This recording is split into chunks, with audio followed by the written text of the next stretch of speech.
विद्यार्थियों, इससे पहले के वीडियो लेक्चर में मेरे द्वारा गार्जियनशिप के संबंध में चर्चा की गई थी कि what is the guardianship and define the all of kinds related to guardian. संरक्षक किसे कहते हैं और संरक्षक कितने प्रकार के होते हैं। आज मेरे द्वारा उत्तराधिकार के संबंध में चर्चा की जाना है। आज का मेरा विषय है सक्सीशन, उत्तराधिकार। उत्तराधिकार किसे कहते हैं, हु इज द सक्सीसर, कौन उत्तराधिकारी होता है, और जितने भी उत्तराधिकारी होते हैं तो उनमें से वरीयता किसे दी जाएगी, हु इज द प्रीफर्ड, किसे हम वरीयता देंगे, किसे हम उत्तराधिकारी मानेंगे और किसे डिनाई करेंगे।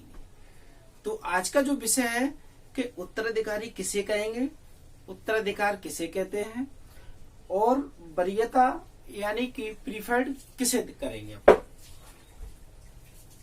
General rules of succession in the Hindu succession act, यानी उत्तराधिकार से संबंधित सामान्य नियमों को समझाइए उत्तराधिकार अधिनियम के तहत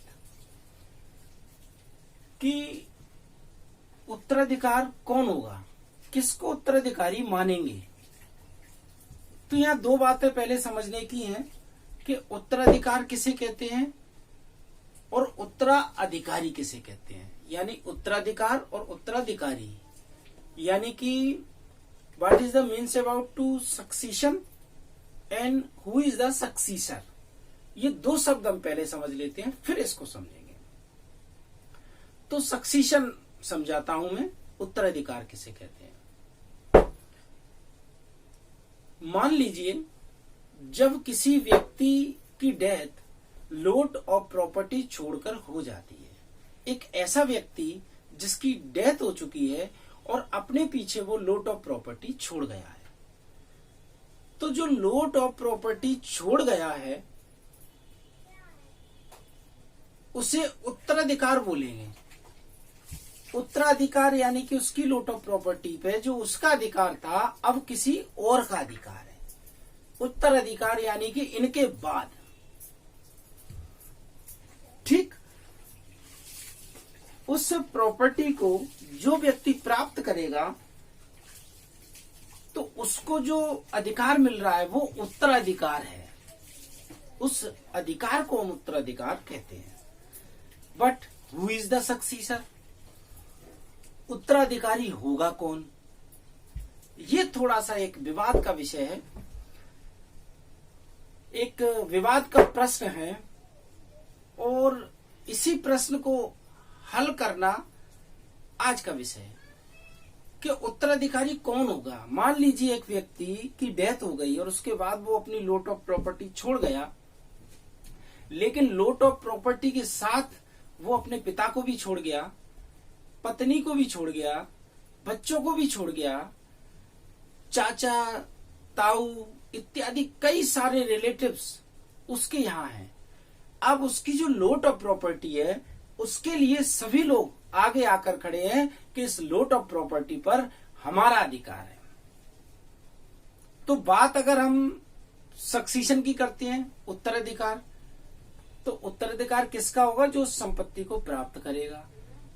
लेकिन अब ये सभी उत्तराधिकारी हैं, बात सच है, लेकिन हु इज द प्रीफर्ड, किसको दें। एक ऐसा व्यक्ति लॉट ऑफ प्रॉपर्टी छोड़कर चला गया जिसका पिता मौजूद है, मां मौजूद है, पत्नी मौजूद है, बच्चे मौजूद हैं और अन्य रिश्तेदार भी मौजूद हैं, तो प्रीफर्ड किसे करेंगे। तो इसके संबंध में आज हम चर्चा करते हैं। डेफिनेशन ऑफ सक्सीशन हो चुका, सक्सीसर भी मैंने आपको समझा दिया।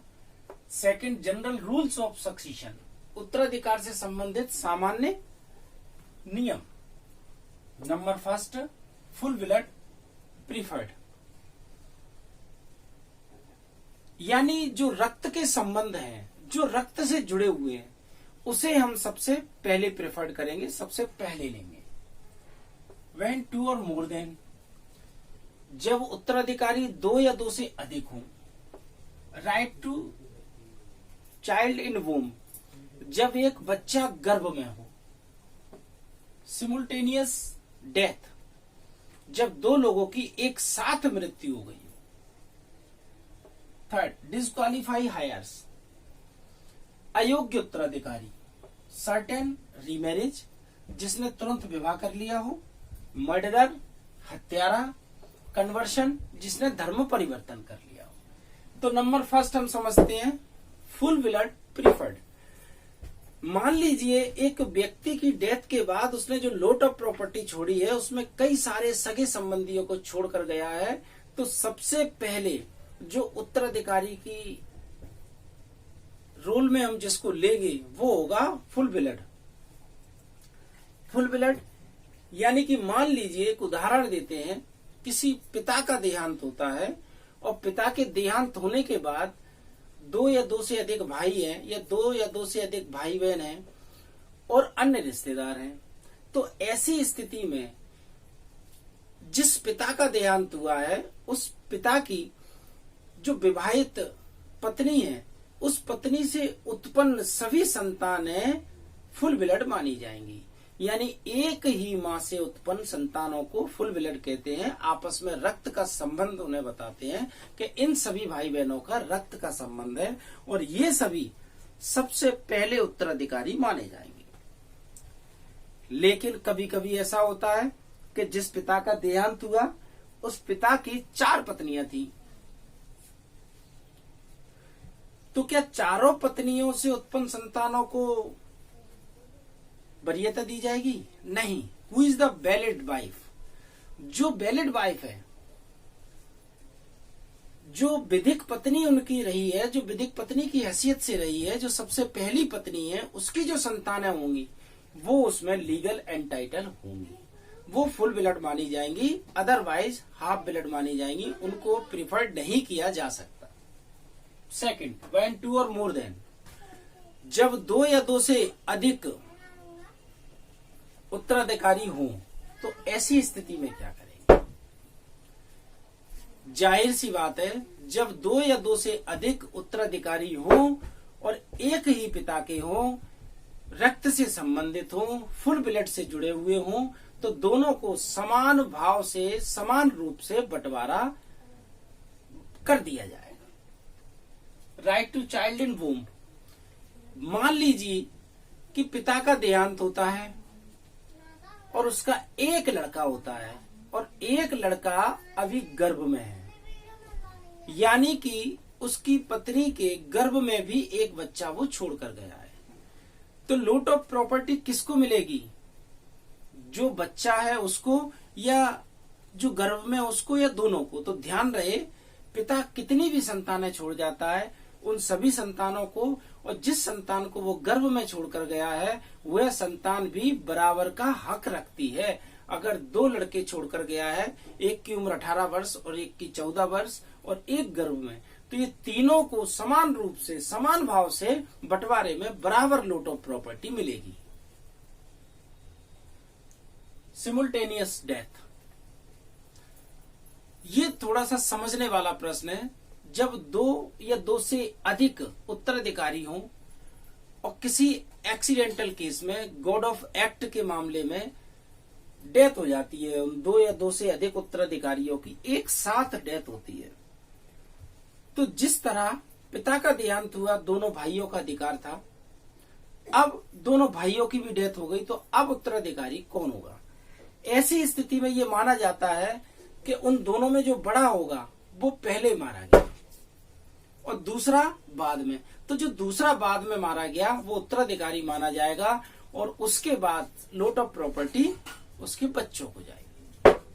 जब तक, कब तक? जब तक कि ये साबित न कर दिया जाए कि छोटे का देहांत पहले हुआ। थर्ड, डिस्क्वालीफाई हायर्स, अयोग्य उत्तराधिकारी कौन होंगे? नंबर फर्स्ट, सर्टेन रीमैरिज, वह व्यक्ति जिसने उत्तराधिकार प्राप्त होने के बाद तुरंत रीमैरिज कर ली हो, वह उत्तराधिकारी नहीं माना जाएगा। जैसे हस्बैंड का देहांत होता है और वाइफ तुरंत रीमैरिज कर लेती है, तो हस्बैंड के द्वारा जो लॉट ऑफ प्रॉपर्टी छोड़कर, जो लॉट ऑफ प्रॉपर्टी हस्बैंड द्वारा छोड़ी गई है, उस लॉट ऑफ प्रॉपर्टी पर वाइफ का कोई अधिकार नहीं होगा। मर्डरर, हत्यारा, अगर किसी परिवार में किसी व्यक्ति द्वारा किसी अन्य व्यक्ति की हत्या कर दी गई है और ऐसी स्थिति में अगर संपत्ति का बंटवारा होता है तो संपत्ति के बंटवारे में हत्यारे को कभी भी कोई भाग नहीं दिया जाएगा। कन्वर्शन, अगर परिवार का कोई सदस्य उत्तराधिकारियों में से कोई व्यक्ति हिंदू धर्म का परिवर्तन कर लेता है, किसी अन्य धर्म को अपना लेता है, तो ऐसी स्थिति में भी उसे कोई लाभ नहीं दिया जाएगा। विद्यार्थियों, आज का मेरा वीडियो लेक्चर यहीं समाप्त होता है। आगे भी आपको मेरे वीडियो लेक्चर मिलते रहेंगे। धन्यवाद।